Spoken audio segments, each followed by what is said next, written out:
E aí, Maíra, como é que você tá? Um prazer Salve, danado ter você aqui. tudo bom? Muito Tudo feliz. ótimo. Estava Poxa, ansiosa para ser convidada. que bom. Eu fiquei Humilde. muito satisfeito. Todo lugar que eu vou no mercado, as pessoas do mercado falam a Maíra, caramba, Tamboro. Para mim é uma satisfação, para o Amit é uma satisfação ter você aqui para falar, né, do que é empreender, do que é pivotar, do que é ralar para caramba. E eu queria que, por favor, você falasse um pouquinho o que é a Tamboro hoje, qual é o teu desafio hoje, para a gente depois falar um pouquinho do passado. Maravilha, vamos lá. Tambor é uma EdTech, né? Nesse ecossistema de inovação aí, uma startup da área de educação e tecnologia e inovação. Nossa pegada é trabalhar com algoritmo, inteligência artificial e uso de dados para treinar e desenvolver hoje colaboradores de empresas, né? A gente até começou muito com galera de escritório, mas acabou que a gente foi percebendo que a vocação da Tamboro era muito mais trabalhar força de trabalho na ponta da operação. Então, sei lá, consultoras da Natura, frentista da BR Distribuidora, equipe de vendas da Nestlé, vendedor de loja da reserva, sabe? Operador de obra de barragem de mineradora. Então, são públicos totalmente diferentes, empresas também de naturezas e segmentos muito plurais. E a nossa pegada é isso, né? Na palma da mão do usuário, no celular ou, enfim, na web, desktop. Trilhas de desenvolvimento, muita gamificação, muito engajamento. Um dos grandes desafios de quem trabalha com educação à distância, Parodi, meu amigo, é que as pessoas começam, mas não terminam, né? Tipo, 7%.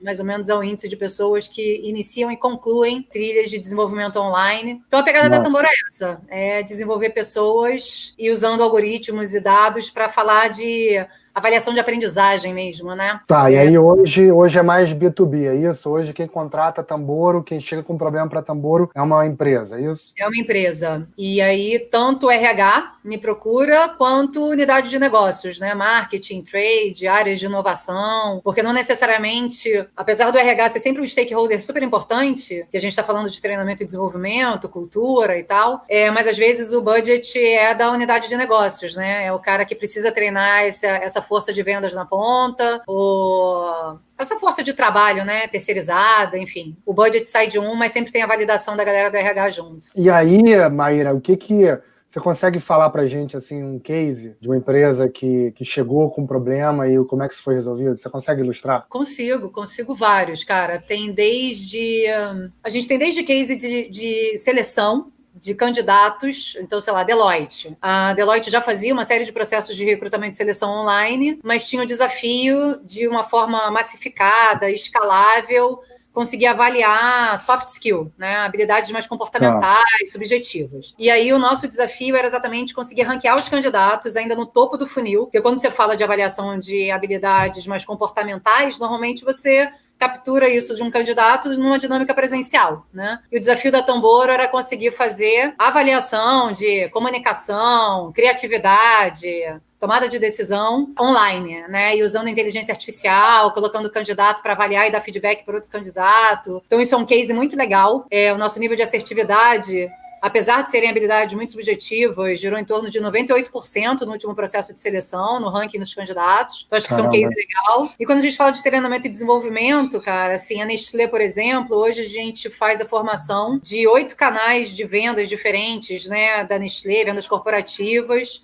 Começamos muito com foco em conteúdo, mas a nossa metodologia parte da premissa que, apesar de ser EAD, e muitas das plataformas EAD, Parodi, são, assim, muito expositivas, né, aquela lógica bem videoaula. Vídeo, um quizinho para avaliar, um PDF, um PPTzinho lá para ler, e é o que tem para hoje, né? E no nosso caso, a nossa metodologia, até para o algoritmo ficar mais inteligente, mais parrudo, a gente parte da premissa que o usuário também tem que produzir conteúdo. Então, para ele mostrar a evidência que, de fato, ele aprendeu e que ele está praticando aquilo no dia a dia do negócio, ele tem que gravar um vídeo, ele tem que gravar um áudio, ele tem que tirar uma foto. Com a reserva, a gente fez isso, foi muito legal. Então, um dos cursos era montar vitrines, né? Curso de visual merchandising. E aí um dos desafios dos vendedores era montar uma vitrine para o Dia dos Pais, tirar uma foto dessa vitrine, descrever as técnicas que eles usaram, que eles aprenderam no curso dentro da plataforma. Eles tinham que publicar isso e depois outros vendedores de todas as lojas do Brasil iam avaliar e dar feedback, né? E era em cima dessa avaliação de pares, né, desse peer review, que o nosso algoritmo ia capturando e ranqueando quais eram as vitrines mais fodas, mais incríveis.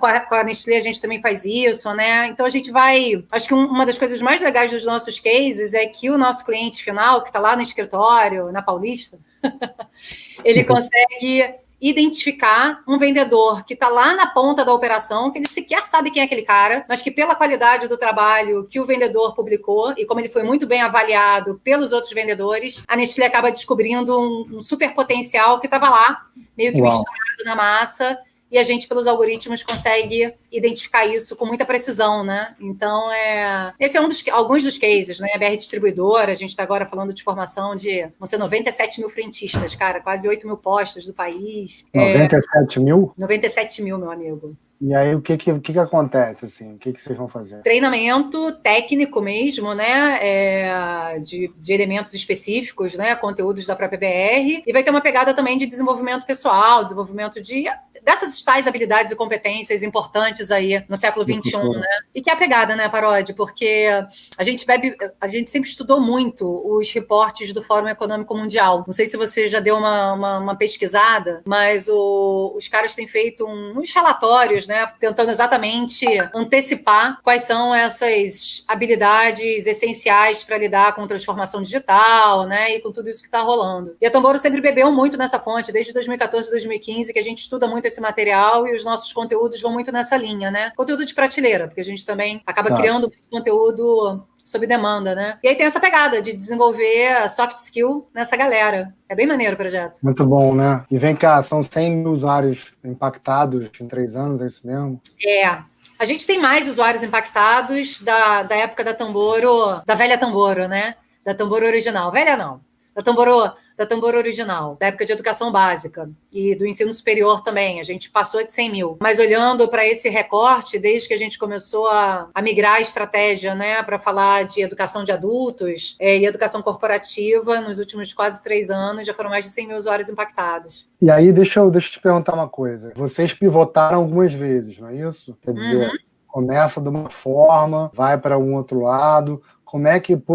Como começou, por onde começou e o que foi acontecendo para vocês chegarem onde vocês estão hoje? Tá, vamos lá. A Tamboro nasceu com a tese de contribuir com a melhoria da qualidade da educação básica no Brasil, né? A minha história, a história da Samara, que é minha sócia, vem de instituto e fundação empresarial. Desde 2004, né, que eu comecei a trabalhar com isso, a nossa pegada era pesquisar, fazer parceria com a universidade. A gente trabalhava muito com a USP, Escola do Futuro da USP, para identificar quais eram os impactos das novas tecnologias na aprendizagem de criança dentro de escola pública, né? Então, quando a gente resolveu empreender com a Tamboro, e a Tamboro é um negócio de impacto social, né? A tese era que a gente ia montar uma plataforma trabalhando com gamificação, personalização da aprendizagem, algoritmos, para melhorar a aprendizagem de matemática. E o olhar era o olhar do IDEB, né, que é o Índice de Desenvolvimento da Educação Básica no Brasil, é o nosso indicador de qualidade da educação. E lá atrás, essa era a tese. Montar uma startup, isso era 2011. Então, a Tamboro é da primeira geração de edtechs aqui do Brasil, assim,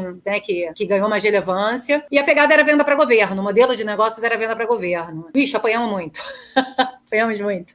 Então, a gente insistiu de 2012 a 2014 muito forte, tentando fazer venda para governo, que é uma venda super, né, em larga escala, ticket baixo, mas em larga escala. Enfrentamos muitos desafios, assim, das mais variadas ordens, desde falta de transparência no processo, a muita burocracia. Aí começamos a tentar vender para a escola ainda privada, mas também, né, uma venda sazonal. A escola define a lista de material, meu amigo, entre maio, junho e setembro. Outubro já está atrasado. Não vendeu ali, gato.